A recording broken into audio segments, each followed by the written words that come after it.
Hello everyone, welcome back to our channel Imaginary Engineering. This is Kirti, and this video we are going to see the mapping. We will do the many to many mapping. In our last video we have seen the Spring Security, JWT token and many other things. So in this video we will see the many to many mapping. If you haven't watched my last video, so I will recommend you watch that video first and then come to this video, because these are the continuous series. And don't forget to like, share and subscribe to the Imaginary Engineering. So let's start. Here first, that many users belong to the many events and vice versa. So we will do the many to many mapping here. In database, if I show you, there is two table, user and event. Let me select the event table, and you can see there are two events right now. Many users can register in multiple events. So I will first go to the event class and add a property. We will add a set of users. Multiple user can register in multiple events. I will use this set because to avoid the duplicate users. And initially value is new hash set. Add a notation many to many, and the same we will go to the user class, and here also I will add a property set of events. Let's call it event, and initially value will be new hash set, and then add a annotation many to many. Now it will create a two table in a database. I will show you. I will run this application first. Now our application is running. So let me go to the MySQL workbench. Here I will refresh. Here you can see the two additional table have been created. Table event users.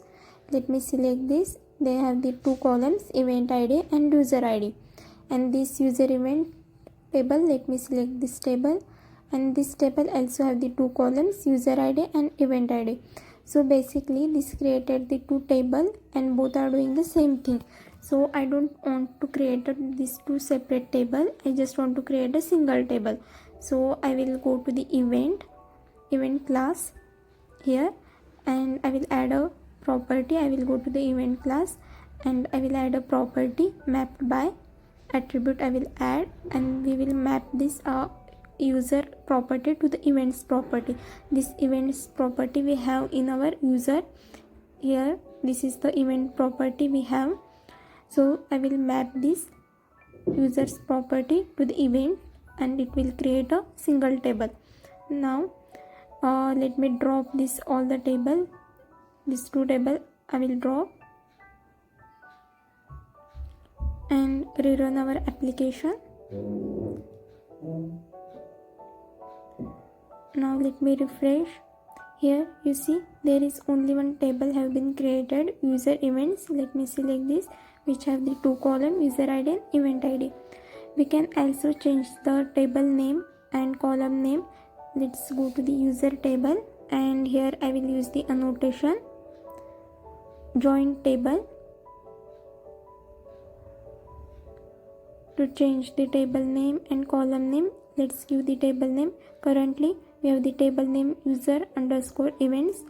I will give the table name table tbl underscore events underscore user.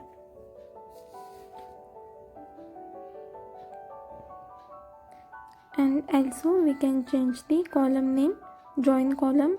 We are using the annotation join column to change the column name. So this is our first column. This is the user's ID. Yes, and I will change it to the user ID. Then inverse column name. This is our second column.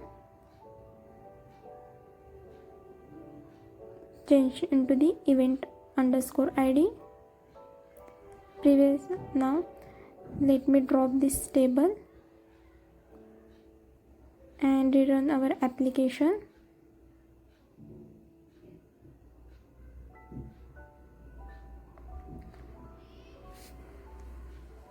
Now go to our database and check. Here I will refresh the database. Here you can see table name has been changed, tbl underscore event underscore user. Let me select this, and these are the two columns, user id and event id we have given, and this is the table name we have given. So all things are working fine. So next we will see how we can update this table. So for that I will create some methods in our user service interface. I will create some methods. First method is to update the event by user id. It will return the set of events. So let's call this method. Method name is update event by user id. It will receive the user id and event id as parameter. Let me import this event and also set, and it return the set of event. Then I will add another method to get all the events by user id, and it will return set of events. So basically this return the all the events by user id, current user. And then for the delete the event by user id, we have the delete method. So let's call it delete event by user id.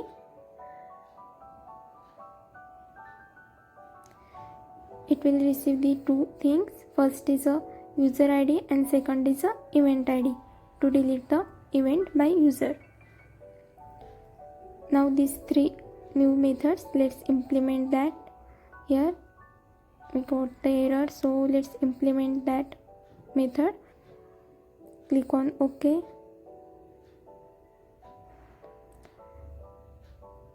The first one is update event by user id. So remove this return statement. Declare one variable set of events. Let's call it all events, which store the all the events we have. First we will do, we will get the user by id. We have the method get user by id. We will store it in variable u, and then we will get the event by id. User id and event id we get from the parameter. So we don't have the method, we need the object event service to get the event by id. First we need to get the object, so event service. Let me auto write this. So this event service has the method get event by id. It will take the event id and return the event. So we have the user and event. Next we will get the all the events of the current user. We have the method get events. It will return the all the user events, and then we will update the all events, add this new event. Then we set the events, user event, newly updated all the events we have set, and then we will store this in database. Store the user object in database and return the all the events of that current user.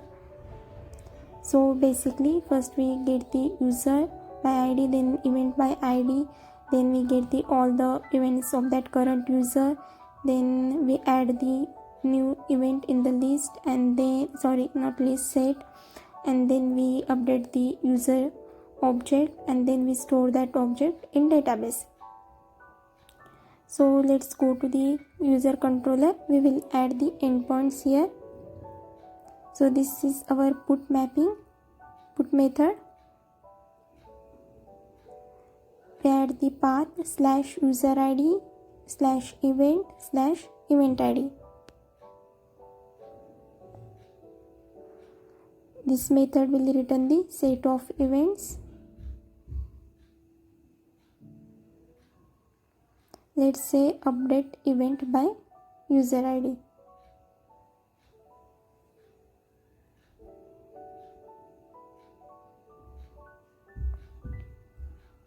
use the path variable annotation to get the user ID value and event ID from the URL.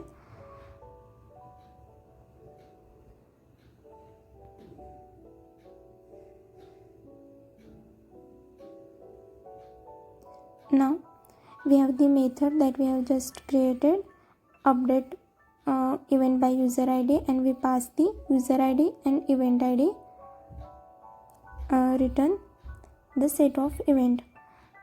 So let me rerun our application, then we will test this newly created event endpoint.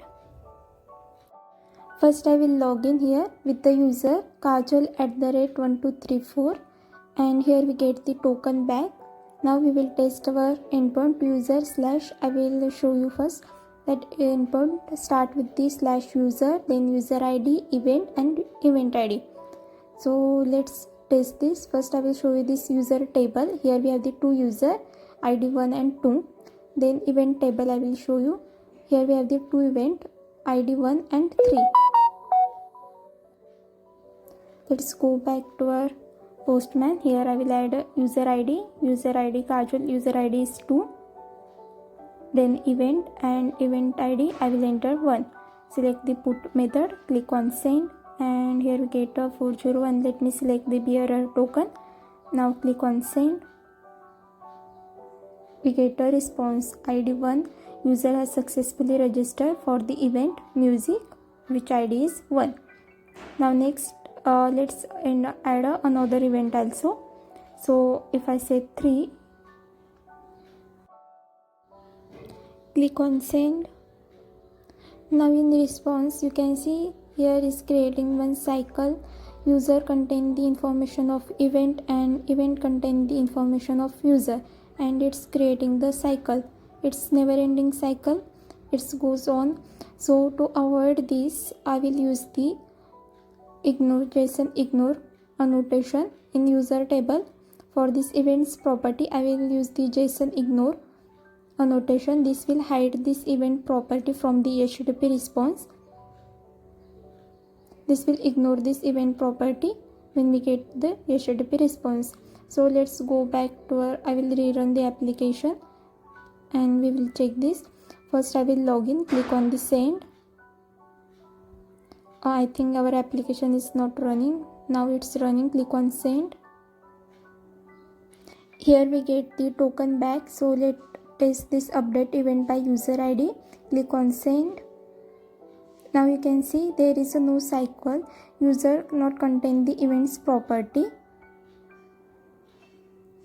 It's written all the other properties, name, email, password, but there is no events property because we have add the annotation JSON ignore, so it ignore that property from the HTTP response. If I show you, this is the JSON ignore and this is our events property.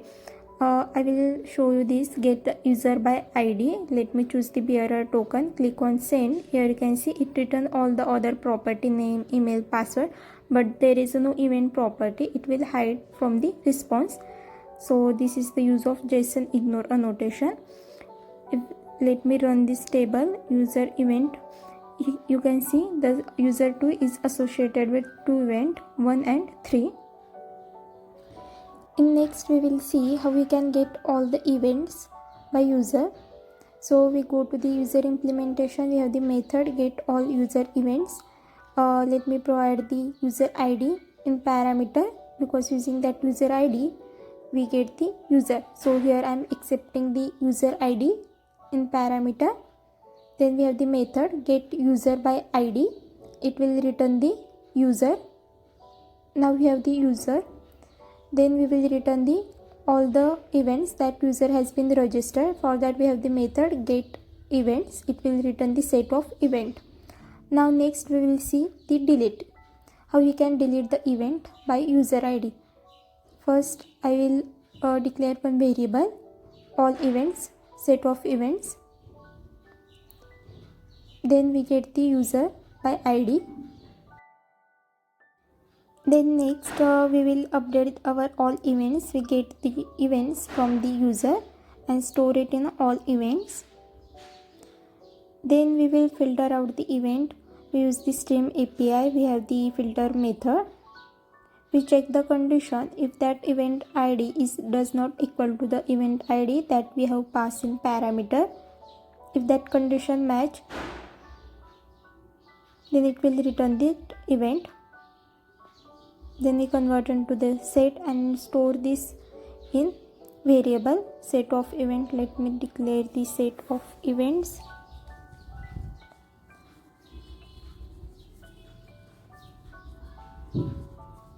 So this will return all the remaining events. Then we will update our user object, set events, pass the new events, remaining events, and then we will save this user object in database, updated user object in database. There is nothing to return.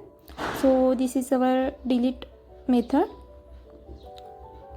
Remaining all the events, we update the user and then save the user in database. Now I will go to this user controller. Let's add endpoints for these to get all events and delete event. So user ID then /event, it will return all the events for that current user. So set of event, it will return get all events. Path variable, we will get the user ID, and then we have the method to call. We have the method get all user events and we pass the user ID in parameter. Then we have the endpoint for delete, so delete mapping. We need the user ID and event ID also we will pass, so event/event ID.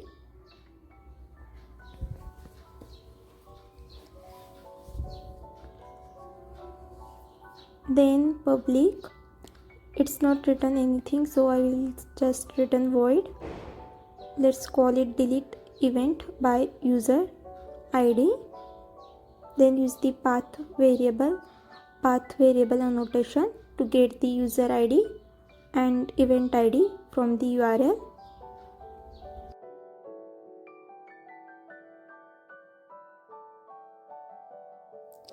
Then we will call the method which we have created in user service, delete event by user ID. It will take the user ID and event ID as a parameter.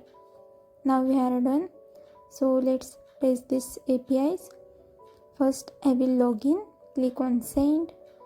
Here I will get the JWT token and I have login using the user Kirti. Now next, this is the put method we have already tested. I will change the method name get, change the URL and click on the send. Now here you can see it returned the list of events that user has registered. Here are the two events, event 1 and event 3. Now in the database you can see user 2 has registered for the two event 1 and 3. Now first let me save this method. Get event by user ID, click on save. Now next we will test the delete. Pass the event ID that we want to delete, click on send. Here we get the response 200. Let me show you in database. I will select this table. Now here you can see that user ID 2 only belong to the one event. Third event has been deleted. Now here you can see in URL we have passed the user ID. So instead of passing the user ID in URL, we will get the user ID from the context. So how we will see how we can get it from the context. For that, first I will create the new method here, public. This method return the user object. We call it get logged in user, which return the user object. We have the security context holder which hold the authenticated user, which has the method get context, get authentication, and it return the authentication object. We store it in variable auth. Now next, this auth has a method get name, it return the email. So now we get the email. Using that email we can find the user. So in our user repo we have the method find user by email. So we will call that method find email by user and pass that email as a parameter. If that email is not found, we will throw the error. So we throw the exception user not found exception and pass the message user not found. Now we have the method which return this user. Now here basically we get the authenticated user object from the security context folder and we return this user. Now we will modify our update event by user ID. Here we don't need to call this method. We call this get logged in user method which will return this user. No need to pass the user ID in parameter. I will update the get all user event. No need to pass this user ID. We will call the get logged in user method. Here delete event by user ID also. We will call the get logged in user method which return the user. Here you can see some errors because we have to modify our method signature from the user service interface. So let me modify this. All the method remove the user ID. For the update method also we don't need to pass any user ID. Now let me modify this controller also. Remove this user ID. From put method no need to pass the user ID from the URL. Update this get method. Then I will update this delete method. No need to pass the user ID. It will only take the event ID. Now let me rerun, then we will test.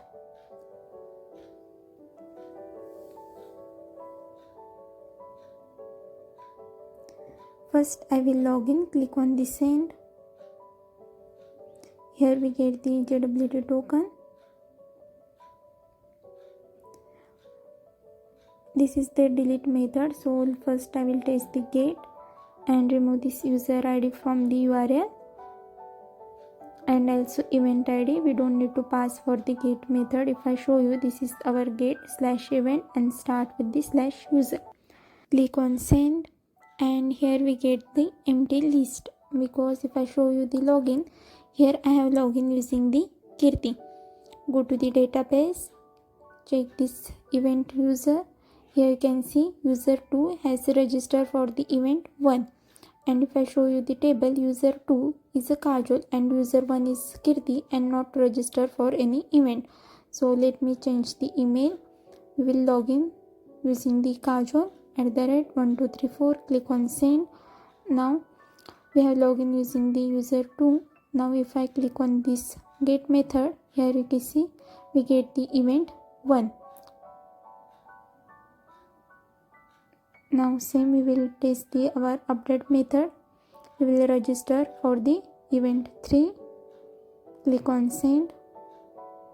Here we get the list of event that user has registered. Now next user can drop from the event. For that we have the delete method. So let me change this method to delete. We deleted the event 3.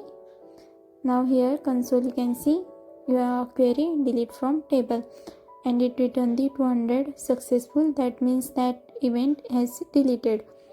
If I show you this get method, here it returned the only one event. Earlier there was 2, now there was only 1, means that event 3 has been deleted.